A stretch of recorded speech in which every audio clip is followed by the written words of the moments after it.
وتواصوا بالصبر. I'm sorry, I forgot to announce that we have sisters. Can we just a little bit evacuate just this area? Just start, you can just move 2-3 meters like this, just because they will sit there. Can you, brother, Jazakallah khair. You can come, sisters. I forgot to ask. I'm very sorry for that. Jazakumullah khair. Thank you. So sorry, brothers. Jazakumullah khair. بسم الله الرحمن الرحيم. اللهم اجعل جمعنا هذا جمعا مرحوما واجعل التفرق بعده تفرقا معصوما ولا تدع فينا شقيا ولا محروما اللهم آمين. والعصر إن الإنسان لفي خسر إلا الذين آمنوا وعملوا الصالحات وتواصوا بالحق وتواصوا بالصبر. Assalamu alaikum wa rahmatullahi wa barakatuh. In the name of Allah subhanahu wa ta'ala, the most compassionate, the most merciful, all praise and thanks are due to him, and peace and blessings be upon his beloved Prophet Muhammad sallallahu alayhi wa sallam. He who is guided by the will of Allah, no one can misguide him, and he who is misguided, no one can guide him except Allah subhanahu wa ta'ala. Alhamdulillah that we do bear witness that there is no God but Allah, and Muhammad is his messenger. Assalamu alaikum wa rahmatullahi wa barakatuh. We ask Allah subhanahu wa ta'ala to descend his blessings upon every single person of us, inshallah. And may Allah accept our deeds and our time, and we ask Allah to let this session be jalsat ilm, inshallah, halqat ilm, inshallah. So may we receive the ajr, inshallah, bi idhni Allah azza wa jal. Right, brothers, now what we are doing basically, alhamdulillah, by the will of Allah, the last 3 years, it took us 3 years to finish chapter al-Baqarah. 3 years. About 120 session. Now, the last 6 weeks we are reviewing, I'm picking and choosing the most important things that we highlighted, because it's the longest and the biggest and the most intensive chapter in the Quran. So it's good just to fix the most important things. So I'm trying now to sum up every 7 to 10 past sessions in one session now, by choosing the most important. Today, inshallah, we have more than one message. Now, while I was reviewing about maybe 10 sessions, I came across one of the verses, which is مَا نَنْسَخْ مِنْ آيَةٍ أَوْ نُنْسِهَا نَأْتِ بِخَيْرٍ مِنْهَا أَوْ مِثْلِهَا أَلَمْ تَعْلَمْ أَنَّ اللَّهَ عَلَى كُلِّ شَيْءٍ قَدِيرٌ. This ayah, now I will just, those who were attending with us, you will be fixing, okay? You will be, strengthening what you have, especially those who put notes. I'm very happy for those who put notes, because every time when you write a note, then you review your notes, you will double the let's say the opportunity to have more strong in ilm. And when you read it again or try to put a summary by your own way, you will have more ilm. That's why they say al-ilmu yazku bil-ata. Generally, materialistic things, when you give, you lose. It becomes less. Ilm, when you give, you gain more. Because you can't give without focusing and having more understanding. You can't give without preparation. You can't give without, adding to the information your style, your spirit, your understanding, your something, your preparation. So once you give, you will be in a status that is more. Subhanallah. That's why it says al-ilmu yazku. The word yazku, zaka, yazku, zakawa. In Arabic, which we have the word zakah, it has 2 meanings: to purify, to cleanse. One of the meanings of zakah yazku, and the other meaning, which is to grow. We say zakah zar'u or zakaytu thiyaba in Arabic. If I said zakaytu thiyaba, it means I cleanse my clothes. If I said zakah zar'u, I said what? The plantation has been what? Grown. So when we say al-ilmu yazku bil-ata, knowledge grows by giving.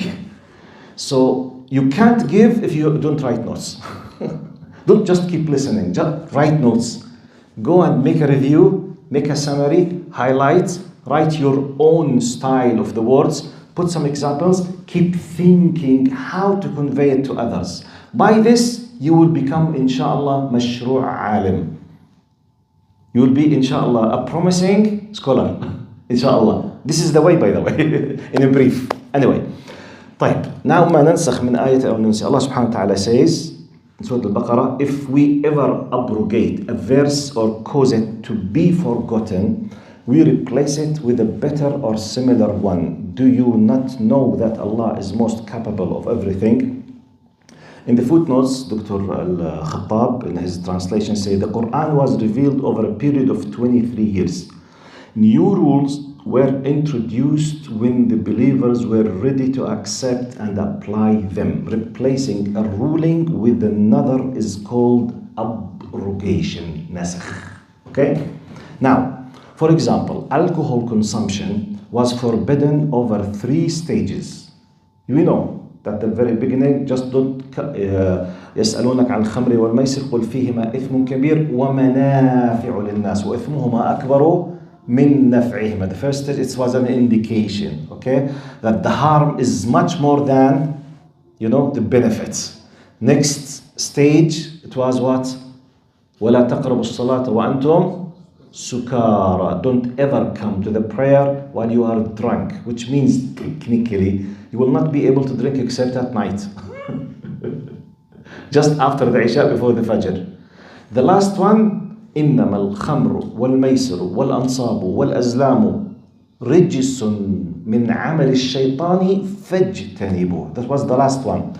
And here comes sometimes some so-called ignorant, liberal, cool Muslims who claim that they understand the Quran. They say, Sheikh, I challenge you, where did Allah make the alcohol haram in the Quran? He did not mention that it's haram. I said, Habibi, because you have, I'm sorry for the expression, you have ras battiqa. You know what does it mean in Arabic?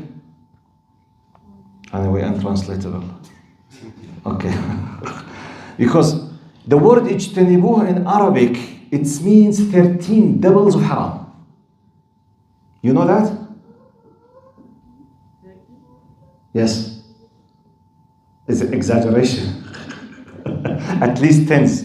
Because ijtanibuh means it's haram to drink it, haram to hold it, haram to sell it, haram to buy it, haram even to sell your grape or apple to the factory which produces alcohol, haram to carry in your lorry or in your truck, haram to sit with someone who's drinking, haram to help someone or to deal with someone who's dealing with alcohol, and about 10 or 12 or 15 types, it's completely prohibited in addition to drinking and consuming.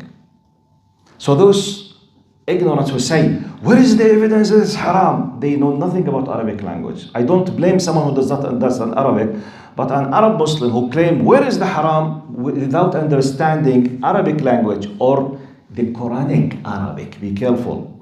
Quran is superior upon Arabic language. Without the Quran, Arabic language maybe long time ago, maybe, disappeared. What do you think? What do you think preserved the Arabic language? Do you think Arabs?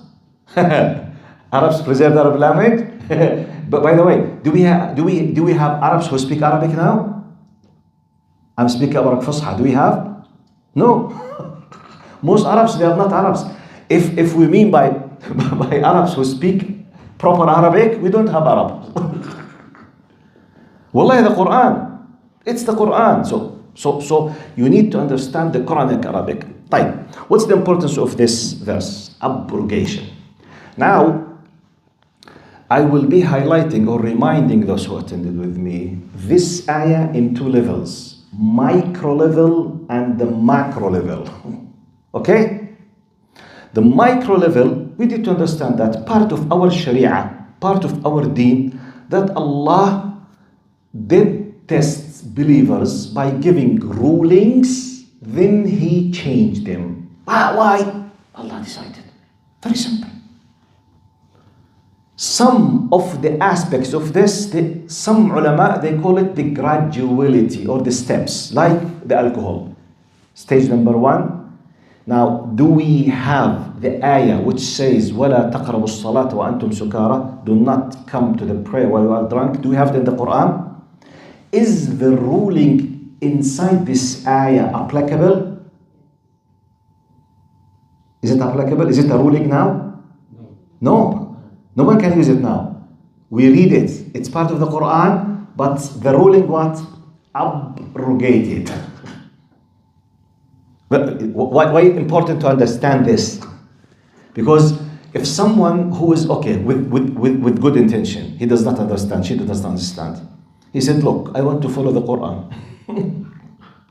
The Quran says, "La taqrabu as-salata," don't ever come near to the prayer if you are a drunk. Which means, if you are not a drunk,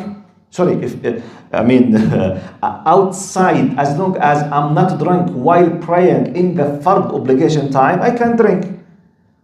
Said this is an abrogated ruling. It came in a time as a graduality of raising the Muslim Ummah at the time of the revelation. It is part of the Quran, yes. We read it, yes. The ruling inside it is not applicable anymore. That's why important to know the nasakh, the abrogation.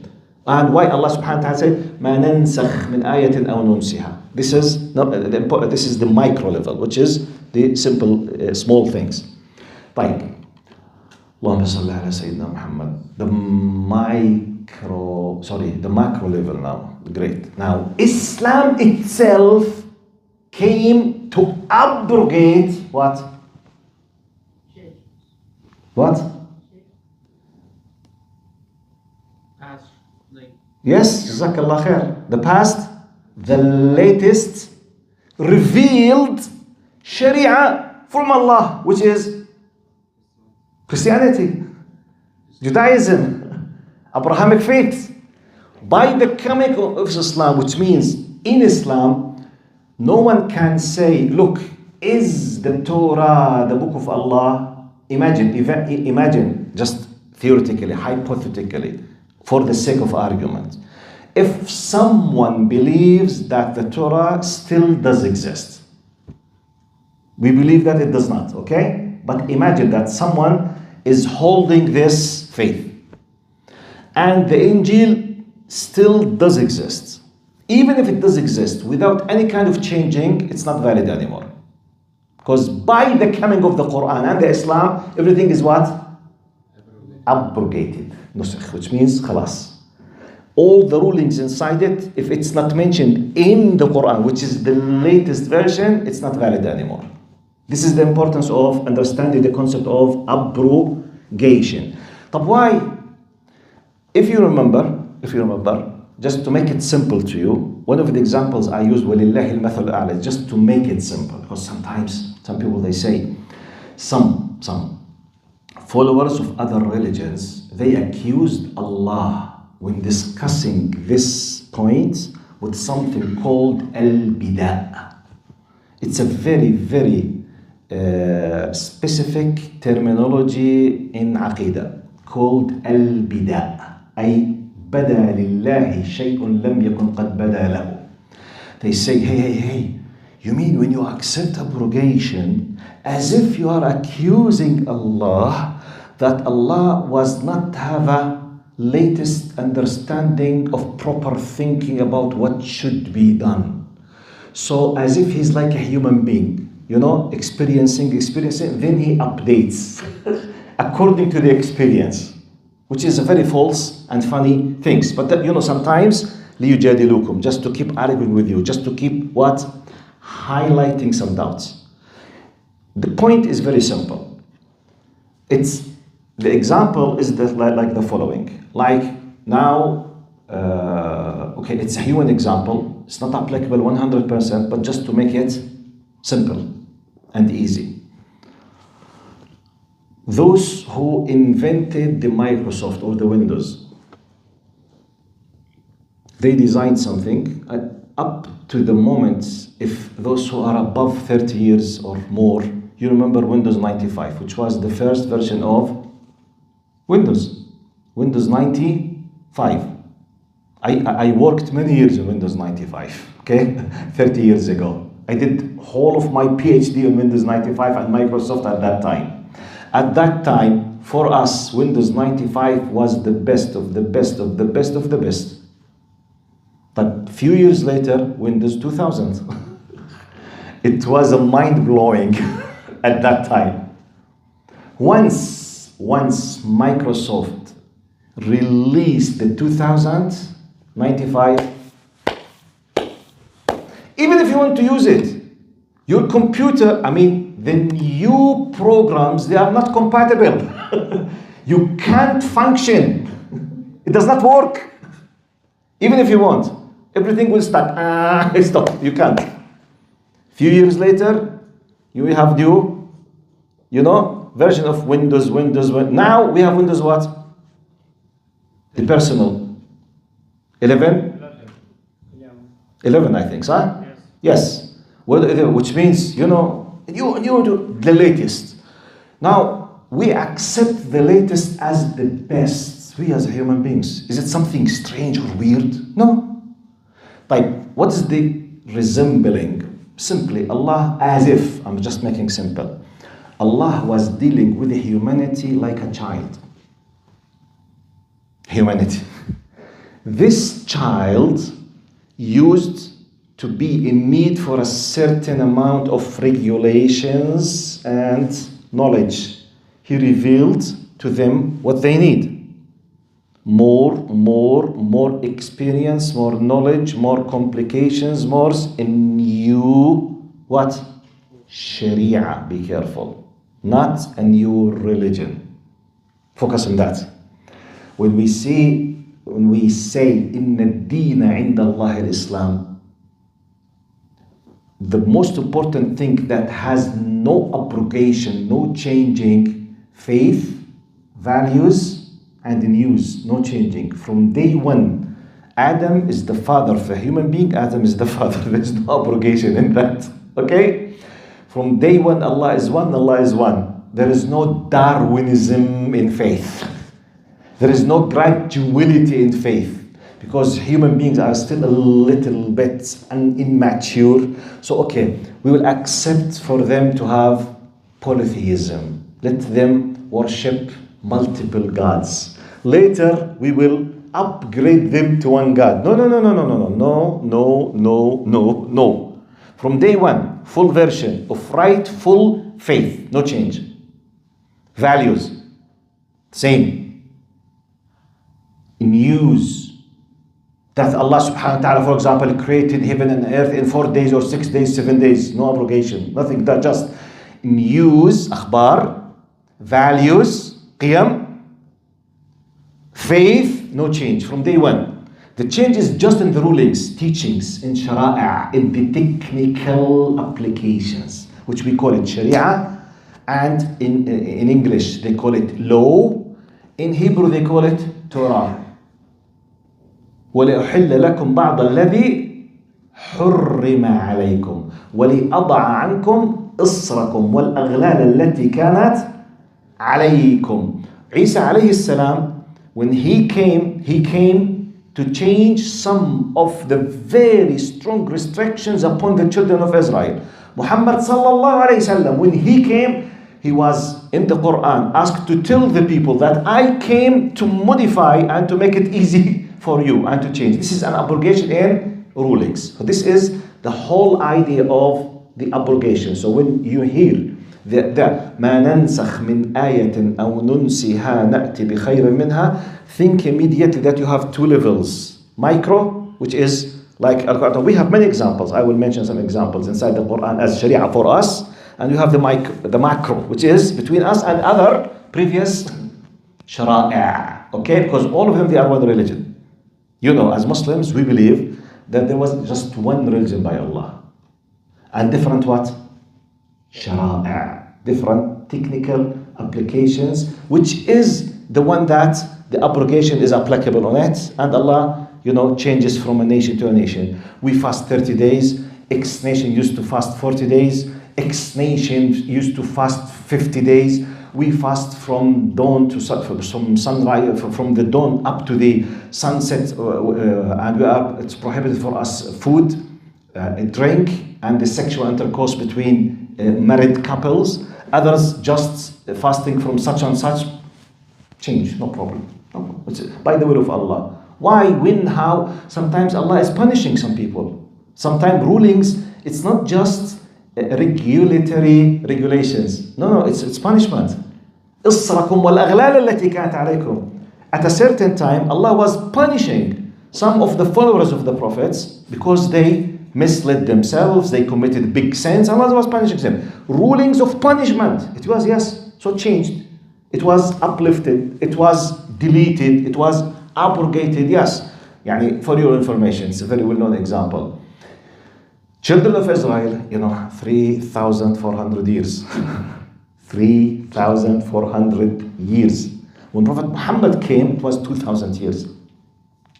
To the best of our knowledge, no group, no faith-based group from the monotheistic original religion, they had this long time in the relation with Allah, with the prophets like them.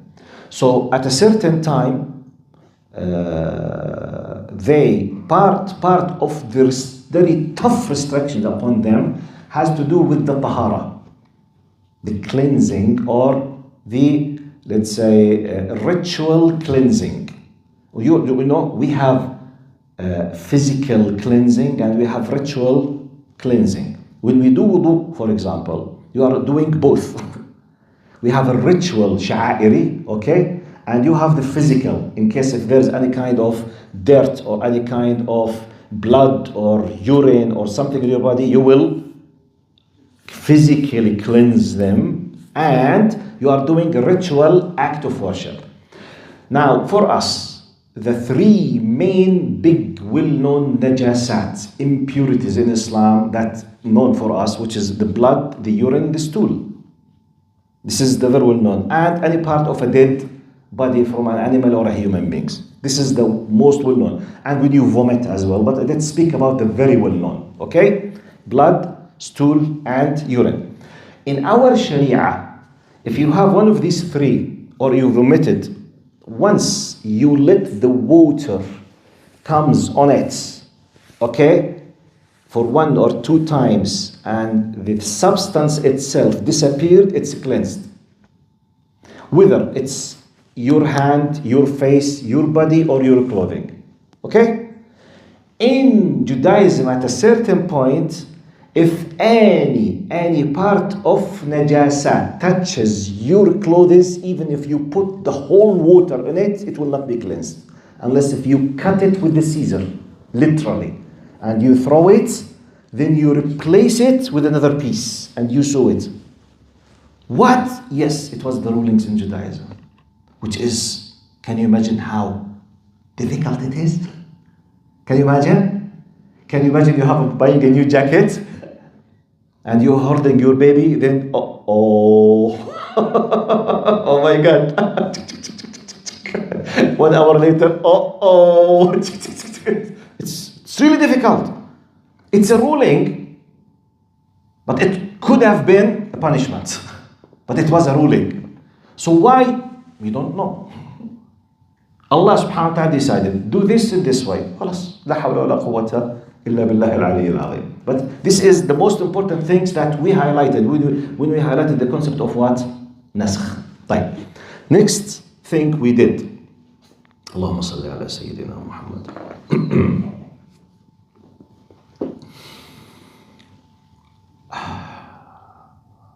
اللهم صل على سيدنا محمد. Yes, we came to وقالوا لن يدخل الجنة إلا من كان هودا أو نصارى تلك أمانيهم قل هاتوا برهانكم إن كنتم صادقين وقالت اليهود ليست النصارى على شيء وقالت النصارى ليست اليهود على شيء. We came across a group of ayat, all of them revolve around one idea. I'm reviewing now, I'm not explaining everything because this took from us tens of sessions. We came across a good paragraph of how a group of believers used to be following a true prophet, genuine prophet. Each group of them, they claim that they are the only group on the right path, and they have what we call, the exclusivity for the Jannah. Now, we can find this in brief in Judaism, in Christianity, and in Islam as well. Three of us, we claim what? Now, if you sit with a Muslim, according to Islam, if you do not accept Quran and Muhammad as a final, are you a believer in Islam? Are you gonna to go to the Jannah? Type. Some people they say, you see, you Muslims, subhanallah, good that you are admitting this, Habibi. This is the same wherever you go.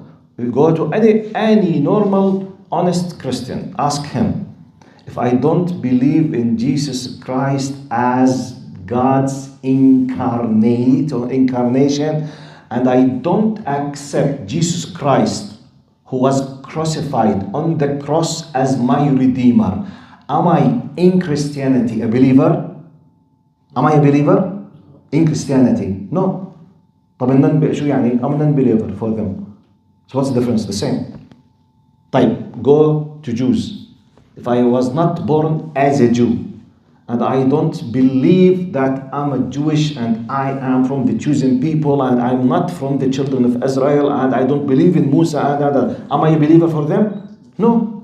Basically, by the way, so at that time we had a long discussion about وقالت اليهود وقالت النصارى, and we claim as well. All of us, we say we are the people of the Jannah, we are the chosen people. They say we are the chosen people, they say we are the chosen people. Okay? Now, so at that time, I highlighted something, I called it in my own words, the conflict between the four big main group on earth, which each group of them claims that they have the right path. 4, not 3. Now, the 3 Abrahamic, so-called Abrahamic religions, Jews, they claim it, Christians, they claim it, Muslims, they claim it. And we have the non-believers.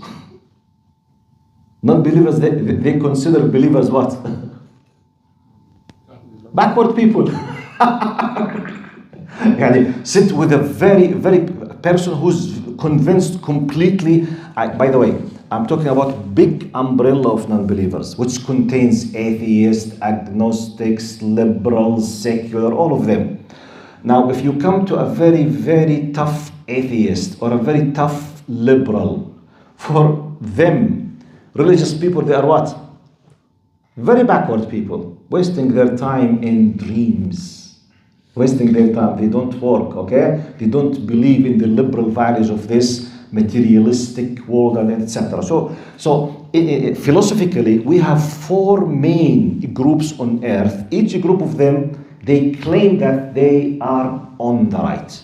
Non-believers in general, they refuse the whole idea of ilm al-ghayb.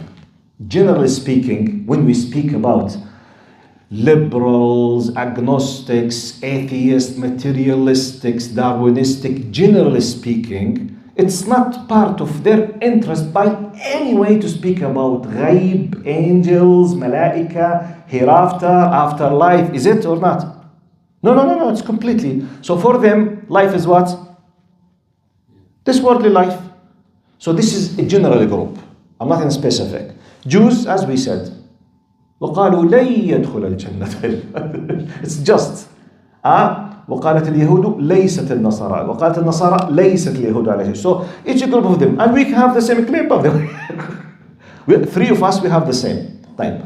What I highlighted at that, okay, academically, scientifically, how should I be dealing with this? Now, logically, my understanding as a Muslim, as a lover of his, as a passionate practicing Muslim, my understanding, number 1. Now, it's not my problem what others think. My problem now to present what I believe in. Number 1, okay?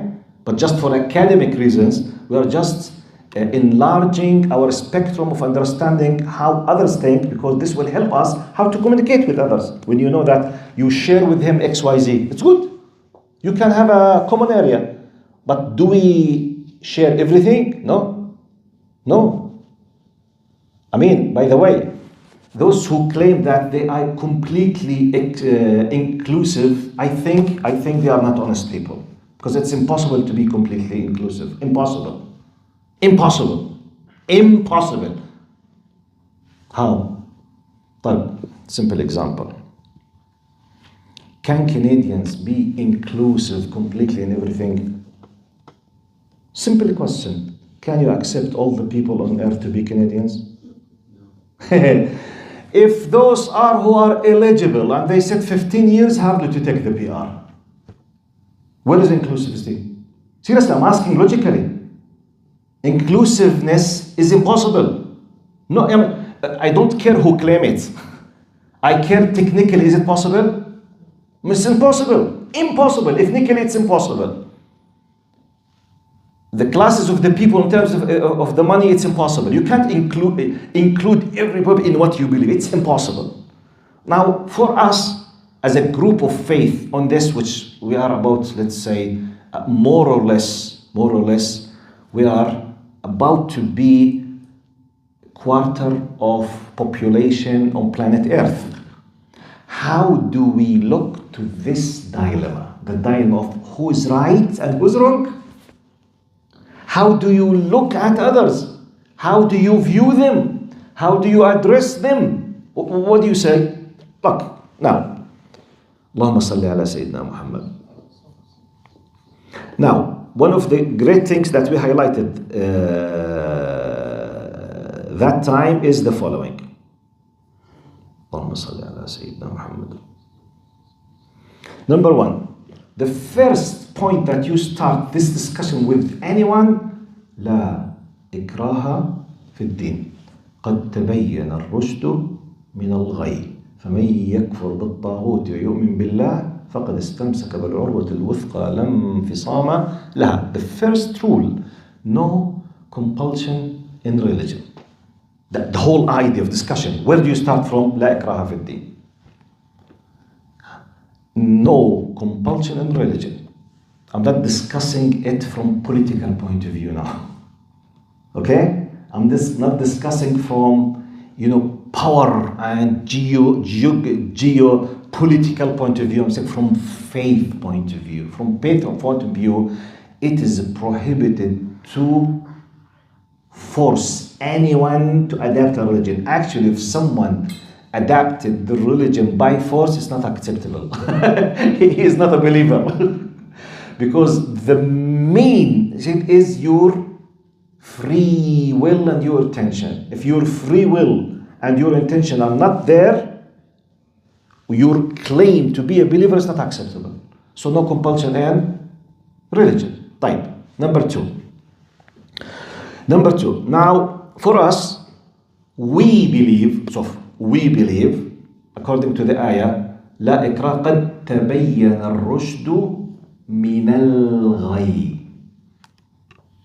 The right, the truth from the falsehood is clear. We believe that Allah has enabled each one of us, which what we call, as I explained many times, al-fitra, if you remember, the inner nature.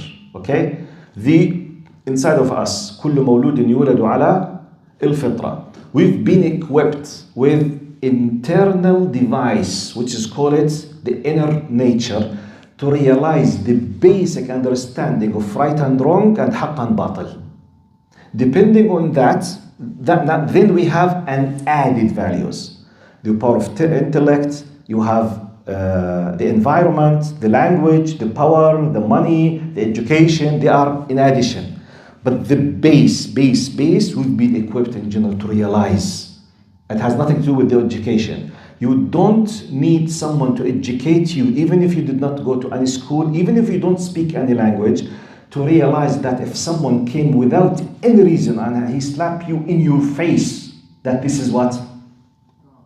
Wrong, or haram, or illegal, or unacceptable, or injustice, even if you don't have the power to express it. Do you need someone to teach you that this is injustice? While you don't, in the same, if this person attacked your son and he hit him badly and you came to defend your son and you caused a big harm to this attacker, you don't need anyone to tell you that you don't have this right to defend yourself. Even if you did not have any degree in any field of knowledge. This is what? Built-in realization of understanding and meanings, which is fitra. This is embedded. We don't teach it. Now, we have in the more sophisticated, depending on that, Allah subhanahu wa ta'ala will be judging the people on the day of judgment. Yani, if someone was following a religion, this religion tells him that your Lord is a human being. The one who created you is like you, eats like you, sleeps like you, goes to the washroom like you, forgets, regrets, cries, and he holds envies and hatred, and he forgets and. Right. By the common sense, when this person dies, Allah will ask him, did it come to your mind that there could be a problem in your religion? Yes, Ya Allah. What did you do with the messages that I sent to you that you did not feel comfortable all of your life with your religion?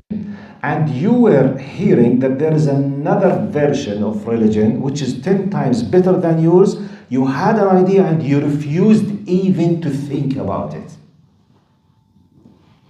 You got this point? It's like, more or less, give you a simple example about the fitrah, and let me just close this file, just because I'm just reviewing. If, simple example, you were walking with your cousin, you love your cousin, you respect him and he respects you, and for whatever reason, your cousin stopped suddenly. He said, hey, why did you stop? He was looking at something, you looked at what he was looking at. There was an open window passing by a house, and there was a very valuable jewel inside the room. You know that this house is not his, the jewel is not his. However, someone forgot the window open. So he started thinking to do what? Steal it. To take it, okay? To steal it, to be a thief.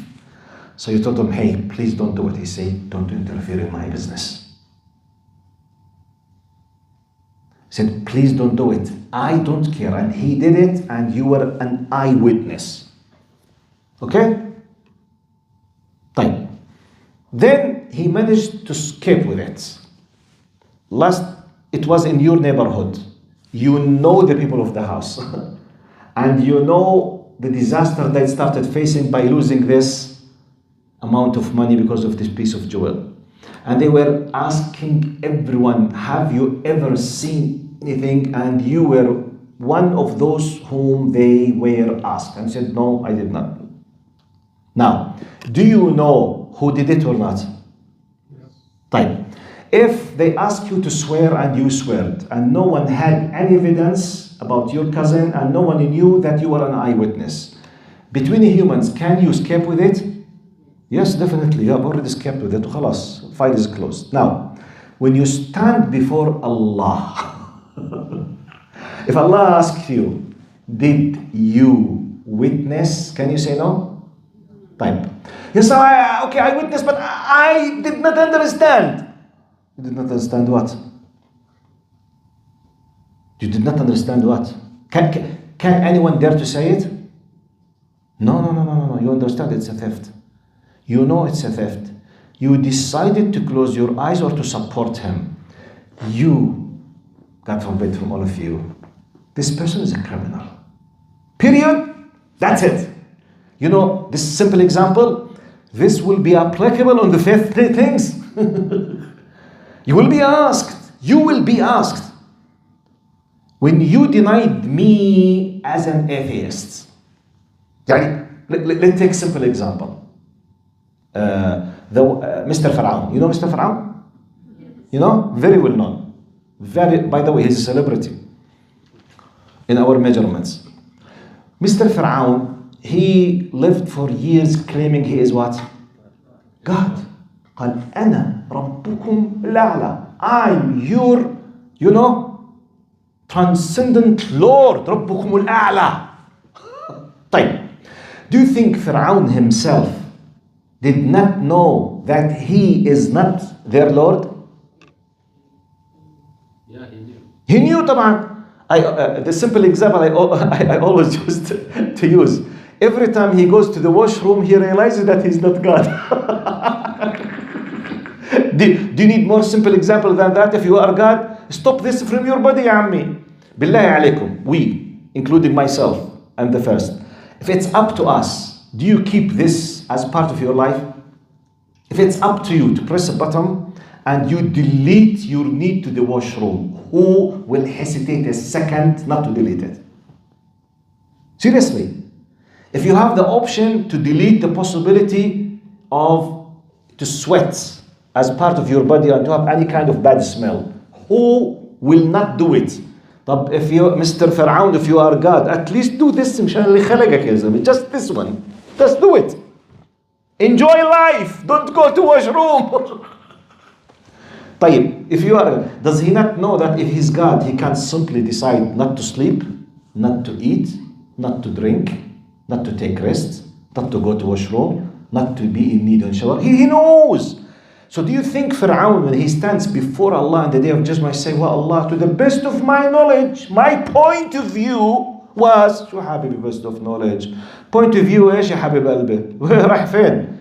You know, you do this between you and me. You just make these kind of silly claims on the media now with the people. Wallahi, I feel, or جماعة أظن, تعرفهم أظن?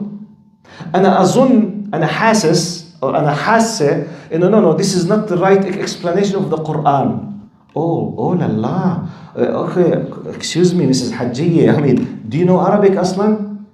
It doesn't matter, Sheikh. Really? Give it doesn't matter. But my feelings, and Allah knows my heart, Hajjah, and I don't care with your heart. I care. Do you have the knowledge to translate the Quran?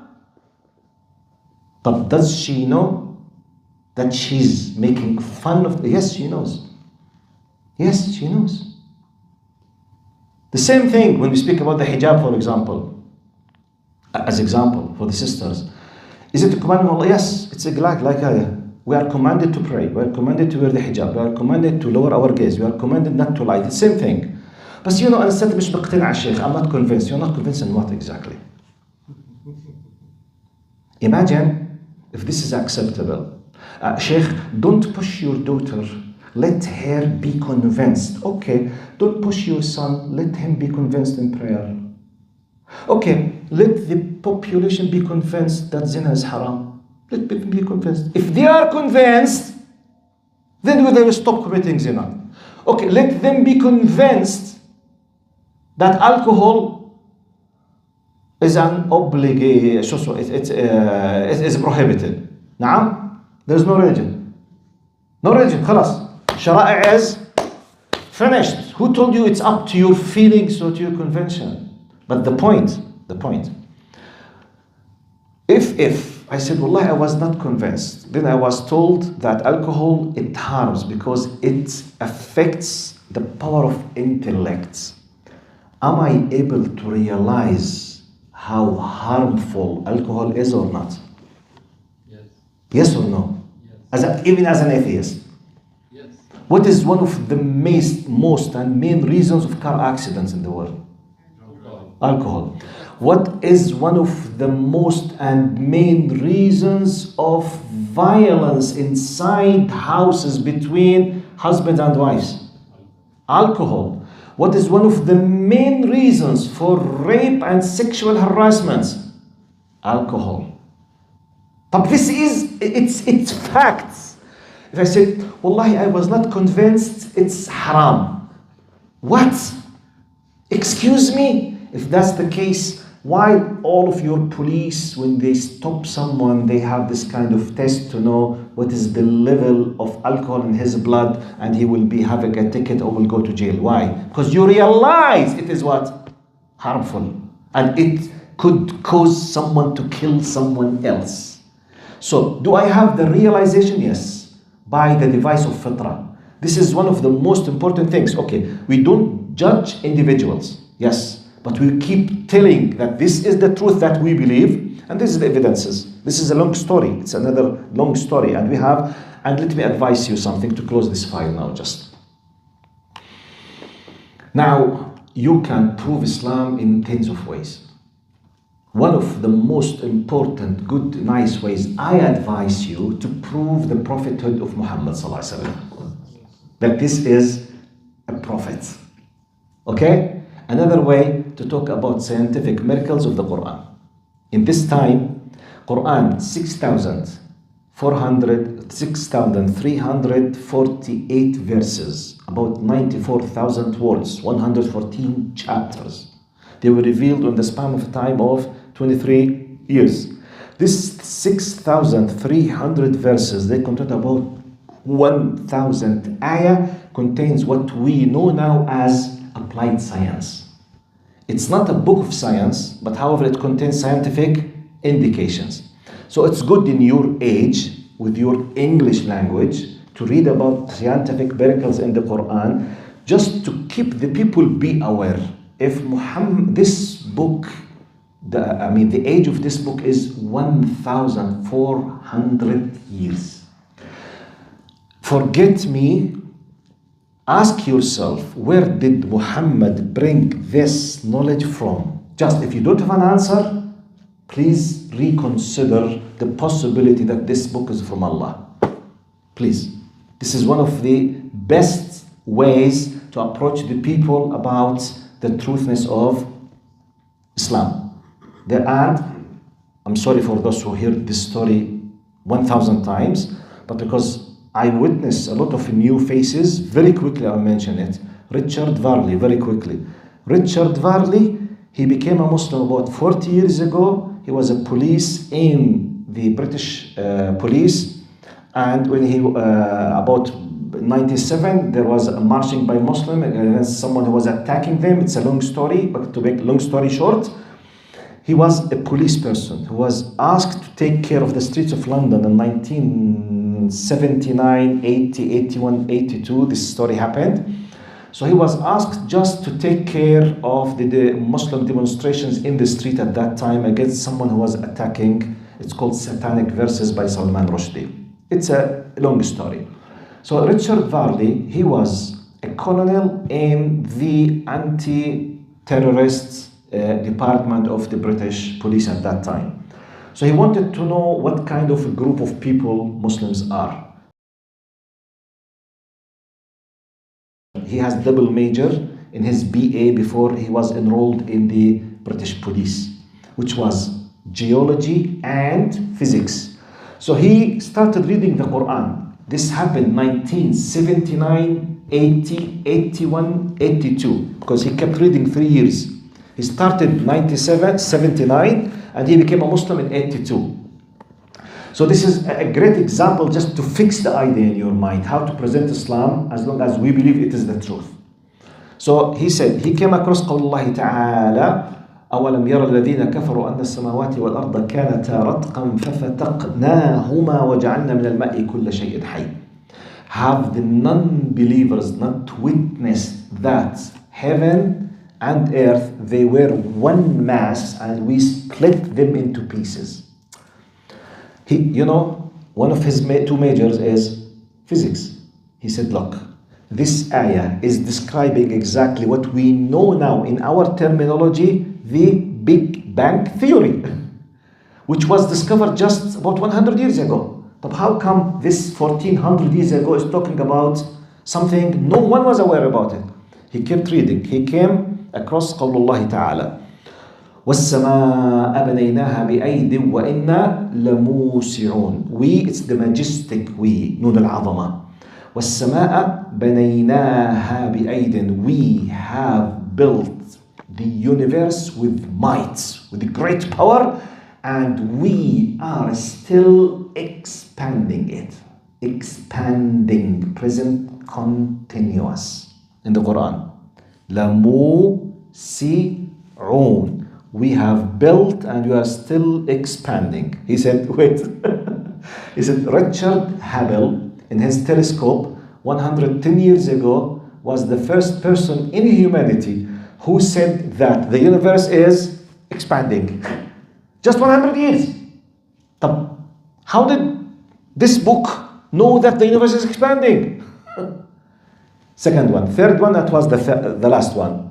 When he came across قول الله تعالى وَجَعَلْنَا الْأَرْضَ مِهَادًا وَالْجِبَالَ أَوْتَادًا. We have paved the surface of the earth and we have made mountains like pegs and wedges. أوتاد. His second major is what? Geology. He said, we have just discovered in mid or late 60s, which means less than 25 years ago, from the time of his reading. 60s, he was reading this in 79. 80, 81, which means 20, 21, 22 years mostly.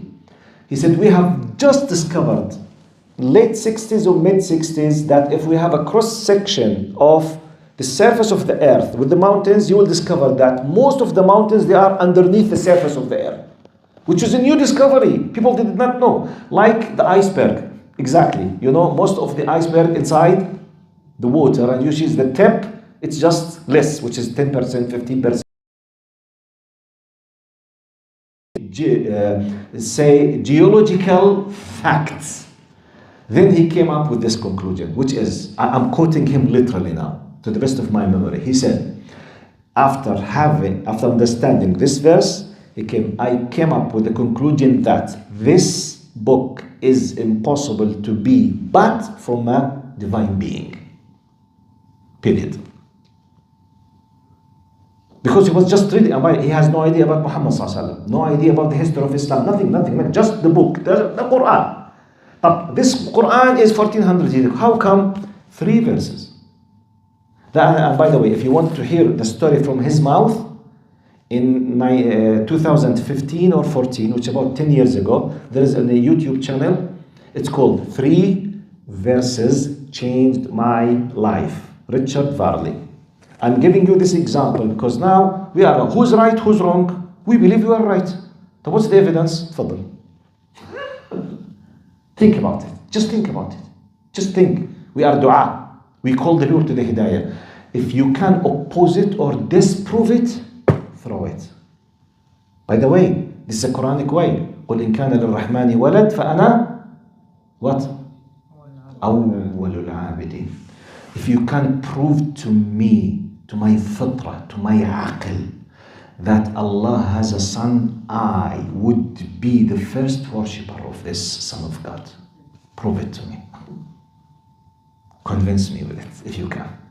This is Quranic methodology, by the way, which means, if you can't find an answer, okay, I'm just telling you, this will be an argument against you in the day of judgment. خلاص, my role is ended, finished, finito. You can't say يوم القيامة إنا كنا عن هذا غافلين. No, I did not know. You knew. It did not come to my mind. It came. I did not realize. You realized. I did not feel it. You felt it. So, no escape. Wallahu a'lam. But what will happen if someone, and we'll finish with this, inshallah. But what will happen, because this is a huge topic. By the way, what I'm discussing now, it took us about maybe 7 sessions at that time. Finally, from the margins of this point, what will happen with those who did not know about truth and did not discover the truth, did not realize the truth? What will happen to them? Now you have a general answer and you have a specific answer. The general answer, anything has to do with the final destination with an individual. Please use the golden rule. What is the golden rule? Allah does not commit injustice. Allah, from His attributes, is what? Al-Adl, not Al-Adil. It's not an adjective. It's like the source of, He is the source of justice. His name is Justice, not the just. He is justice. So, rule number 1. But what will happen with the people of Eskimo? I don't know. What will happen to the people of these tribes inside the Amazon? I don't know. But you have to know. No, I don't know. But I believe that Allah is just. Nuqta. Allah is justice. Don't worry about them. Worry about yourself. Do you know the haqq? Actually, do you know the haqq? Actually, Habibi, do you know or you don't know? I don't want to ask me. If you know the haqq and I know that you know the haqq, be careful when you stand before Allah for the day of judgment. So take care of yourself. Don't try to waste your time about what will happen with the people of the Eskimo. This is the general answer. The specific answer, we have a very strong Sahih Hadith. Some of you, maybe it's new for him. that there is another level of test for those who did not come across the haqq in the dunya after death, in the day of judgment. Do you know this? There will be a test, a new test in the day of judgment.